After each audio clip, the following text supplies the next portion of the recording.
મારું નામ કરીના છે. હું 19 વર્ષની છોકરી છું અને ખૂબ જ સુંદર દેખાઉં છું. મારા આ રૂપનો ફાયદો ઉઠાવીને મારા ફૂફાજીએ મને લૂંટી લીધી. હું ખરાબ તો નથી, પરંતુ હા, મને એવું લાગે છે કે મારી માનો પણ આમાં ભાગ છે, કારણ કે મેં મારી માતાને પણ ફૂફાજીથી લૂંટાતા જોયા છે. આજે હું મારી આખી કહાની તમારા બધા મિત્રો સાથે શેર કરવા જઈ રહી છું.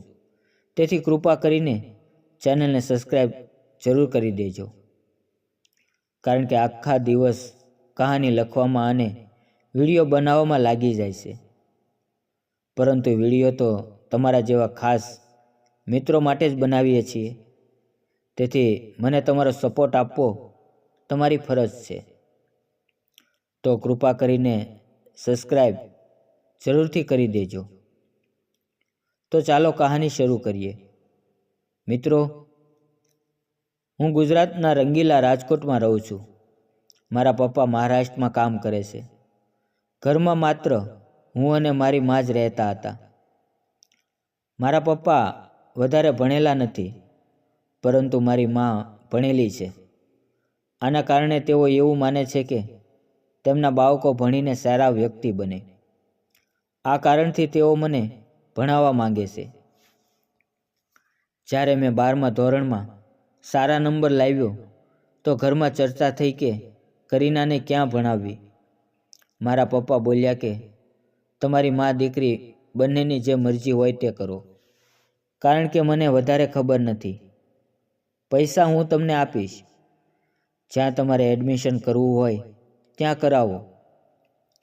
પપ્પાના આવું કહેવાથી મને યાદ આવ્યું કે મારા ફૂફાજી અમદાવાદમાં રહે છે. તેમની પાસે એક છોકરો છે જે હોસ્ટેલમાં રહે છે. ફૂફાજી અને ફઈ બંને અમદાવાદમાં જ રહે છે. તેમની પાસે 4 રૂમનો ફ્લેટ છે, જ્યાં માત્ર તે 2 જ લોકો રહે છે.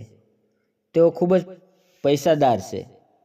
મારી ફઈ એર નર્સ છે અને ફૂફાજી કાપડ માર્કેટમાં કામ કરે છે. તેઓ ખૂબ પૈસા કમાય છે અને મોજ કરે છે. મારી મમ્મી ફૂફાજીને પહેલાંથી પસંદ કરે છે અને ફૂફાજી પણ મમ્મીને પસંદ કરે છે. ફૂફાજી તરત જ બોલ્યા કે એક કામ કરો, અમદાવાદ આવી જાઓ. અહીં હું તેનું એડમિશન કરાવી દઈશ. કરીનાને આગળ જે કરવાનું હશે તેની તૈયારી કરશે.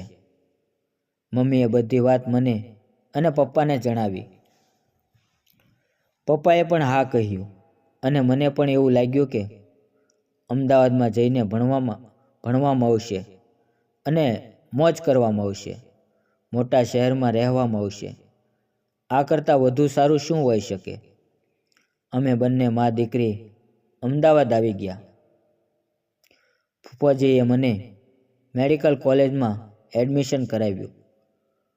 હું અમદાવાદ કોલેજ કરવા લાગી. થોડા દિવસ પછી મારી ફઈ 1 સપ્તાહ માટે બહાર કેમ્પમાં જતા રહ્યા. તો ફૂફા અને મમ્મીને મોકો મળી ગયો. તે બંને મને કોલેજ મોકલતા અને આખો દિવસ પાર્ટી મનાવતા. જ્યારે હું કોલેજથી પાછી આવતી ત્યારે મમ્મીના ચહેરા પરથી જ લાગતું હતું કે કાંઈક મહેનતનું કામ થયું છે, કારણ કે હંમેશા મારી માના વાવ વિખરાયેલા રહેતા હતા. એક દિવસ મેં ફૂફાજીના બેડરૂમમાં નાનો કેમેરો લગાવી દીધો. સાંજે કોલેજથી આવી અને મેં જોયું કે મમ્મીના વાવ વિખરાયેલા છે અને નાઇટ સૂટ પહેરેલો છે. રાત પડવા સુધી રાહ જોઈ. ફૂફાજી તેના રૂમમાં સૂઈ ગયા અને મમ્મી મારી સાથે સૂતી હતી. જ્યારે મમ્મીને ઊંઘ આવી ગઈ ત્યારે મેં કેમેરો કાઢ્યો અને મારા લેપટોપ સાથે કનેક્ટ કર્યો અને પછી જોવાનું શરૂ કર્યું. મારા તો હોશ ઉડી ગયા. ફૂફાજી અને મારી મમ્મી બંને આખો દિવસ એક પછી એક પોઝિશનમાં મહેનત કરતા હતા. આખો દિવસ મને કોલેજ મોકલીને અહીંયા આ રમણ ભમણ ચાલતું હતું. કેમેરો જોતાં જ મારું મન પણ ડોલી ગયું. એક દિવસની વાત છે. મારી કોલેજની રજા હતી અને મમ્મી પાડોશમાં સત્સંગમાં ગઈ હતી. તેના ગયા પછી મને મોકો મળ્યો. મેં તરત જ ફૂફાજીને કહી દીધું કે મારી પાસે વિડીયો કેમેરો છે, જે મેં તમારા રૂમમાં લગાવ્યો હતો. તમે અને મારી મમ્મી શું શું કરી રહ્યા હતા તે બધું તેમાં રેકોર્ડ થયું છે. ફૂફાજીના હોશ ઉડી ગયા. હું તેને બ્લેકમેલ કરવા માંગતી હતી. મેં કહ્યું, આ વાત હું મારા પપ્પાને પણ જણાવીશ અને મારા ભાઈને પણ જણાવીશ. ફૂફાજી બોલ્યા, આ બધી વાત તું ના કર, કારણ કે આ તારી કેરિયરનો પ્રશ્ન છે. તમારે અહીંથી જવું પડશે અને તારા પપ્પા તારી કોલેજની ફી પણ નહીં ભરી શકે. હું જ તારી ફી ભરું છું અને તારો ખર્ચ ઉઠાવી રહ્યો છું.